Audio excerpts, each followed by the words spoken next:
Hello. Welcome to the Detroit Experience. I'm an android and I'll be your hostess.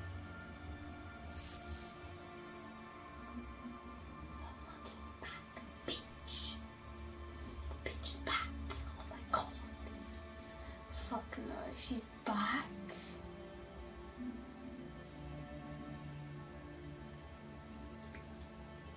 Hello.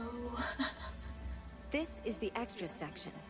As you play, you'll unlock all kinds of content that you can find here.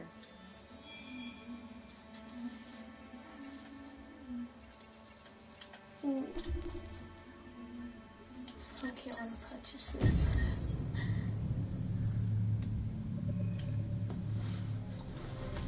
Let's hear the team. My name is Marcus. My name is Connor. My name is Kara. I am one of them. This is our story. I think who Kara is, or how I would describe Kara, depends entirely upon who's playing her, because you have the option to make her multiple different people depending on the choices she makes. But I think she does start out incredibly naive, incredibly innocent, and kind of hapless. I'm sure we used to be friends before I was reset. Maybe we can be friends again. She's a person who's characterized, I think, by empathy. She's a person who really, she just comes from her heart. You'll never leave me, right? Promise you'll never go. I promise. Kara! Please! Are you okay? Are you hurt? Wait a minute! Leave her alone! Kara! Leave her alone! The really beautiful thing that I've had the gift to be able to do is to essentially build a person from the ground up, because that's what she's doing throughout the game. And with every experience she has and every person she meets, she's building, you know, first emotions and then the sense of judgment. And it's sort of an exploration of what it is to be a human. Don't worry. Luther and I will be right here.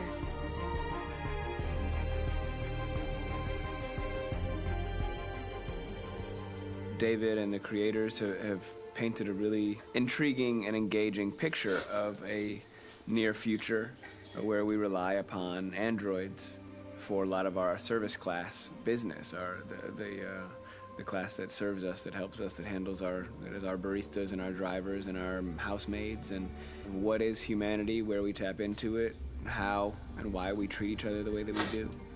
And my character Marcus has a really intriguing journey, becoming deviant, realizing that he actually has feelings and human qualities inside of him, and it's a really incredible ascension into becoming fully realized and coming to terms with what you actually deserve better than this in life. And not only do you want it for yourself, but you want it for your peers. We've come here to demonstrate peacefully and to tell humans that we are also living beings.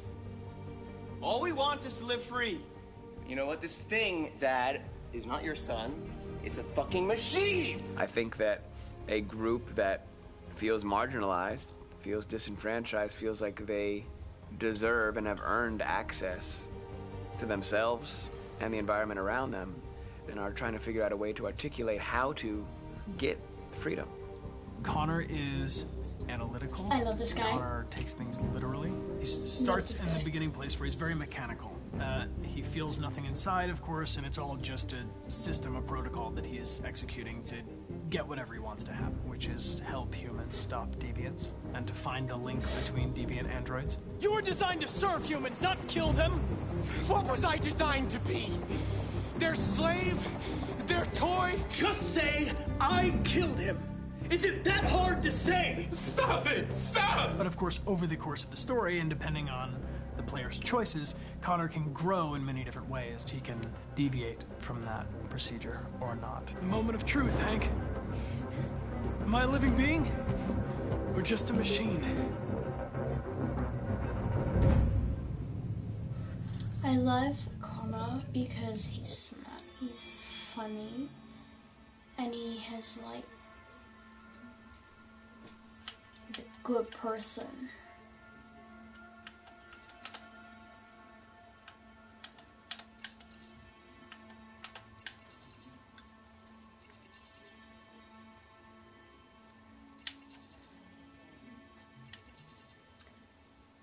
Chloe.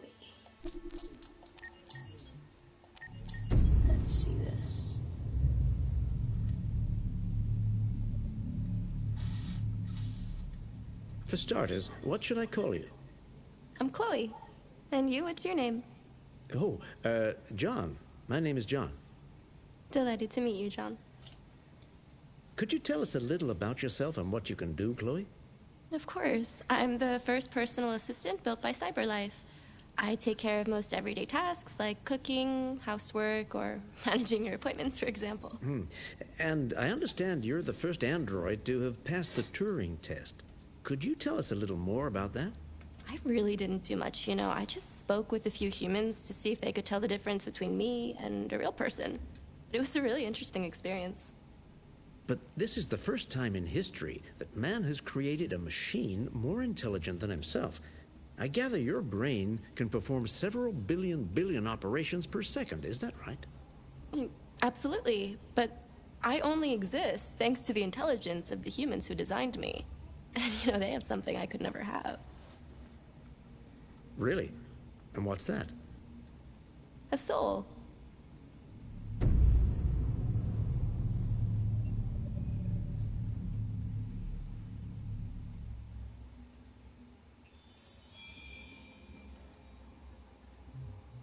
Okay. That's kind of creepy. Okay, so I have 2,000, no, 20,000. I watched that, so there's no point watching that.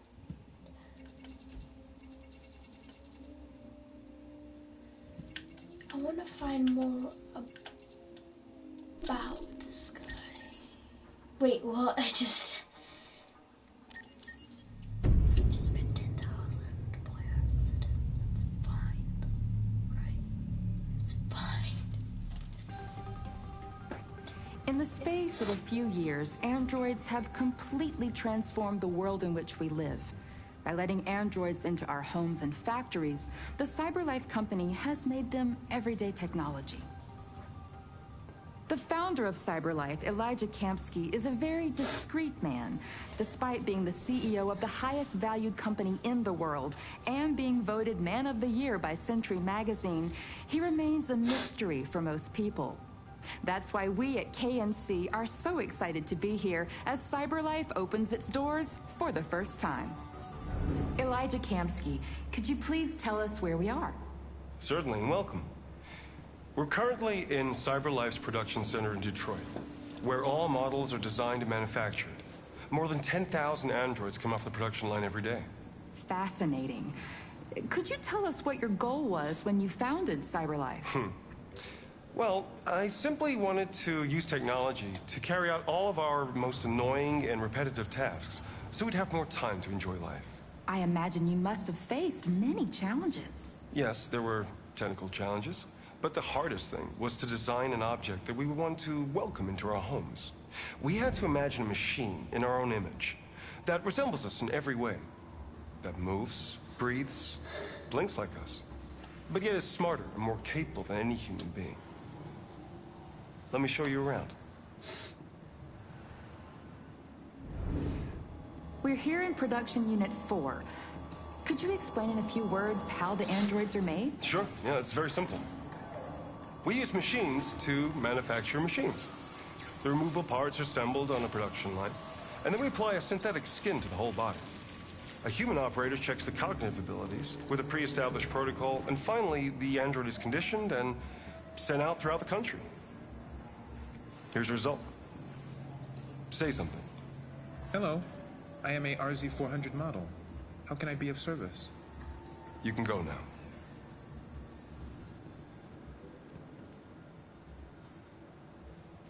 Our androids are already replacing humans in many fields. For example, they represent more than 80% of all university professors and 63% of all medical staff. Tomorrow they'll replace our soldiers, and who knows, maybe one day, our leaders, to make the best decisions in humanity's interest. Come on. Replacing humans with machines has led to record unemployment of 28%. What do you think about the situation? Okay. The first steam engines also caused an increase in unemployment. But no one today would imagine turning back the clock. Artificial intelligence makes everyday lives easier. Nothing can stop progress. What's happening here is inevitable. These days, more and more people choose to live with an android rather than another human being. Does this development worry you?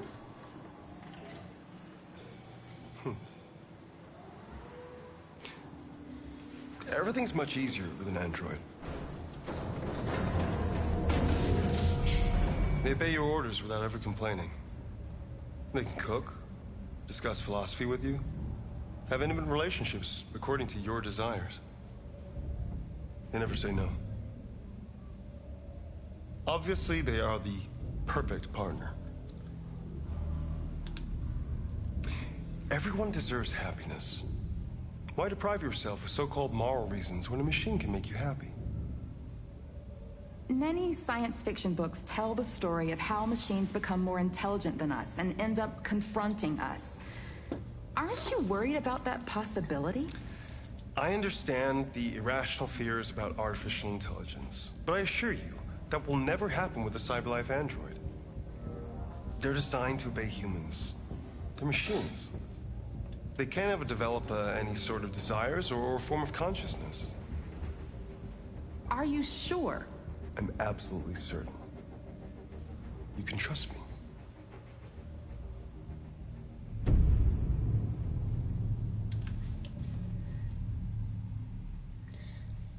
Well, Kamashki, whatever the fuck your name is, it's not fucking true.